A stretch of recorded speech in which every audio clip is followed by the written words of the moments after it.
యోహాను రాసిన సువార్త 99వ పేజ్.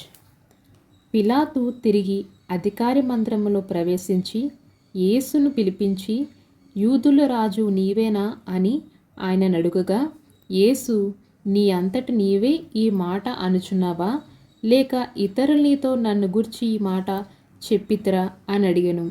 అందుకు పిలాతు, నేను యూదుడనా ఏమి? నీ స్వజనమును ప్రధాన యాజకులను నిన్ను నాకు అప్పగించిరి కదా, నీవేమి చేసేదివని అడుగగా, యేసు, నా రాజ్యము ఈ లోక సంబంధమైనది కాదు. నా రాజ్యము ఈ లోక సంబంధమైనదైతే నేను యూదులకు అప్పగించబడినట్లు నా సేవకులు పోరాడుదురు గాని, నా రాజ్యము ఇహ సంబంధమైనది కాదనెను. అందుకు పిలాతు, నీవు రాజువా అని ఆయనను అడుగగా, యేసు, నీవన్నట్లు నేను రాజునే.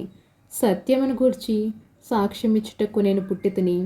ఇందు నిమిత్తమే ఈ లోకమునకు వచ్చితిని. సత్య సంబంధి అయిన ప్రతివాడును నా మాట వినుననెను. అందుకు పిలాతు, సత్యముగా ఏమిటి అని ఆయనతో చెప్పెను.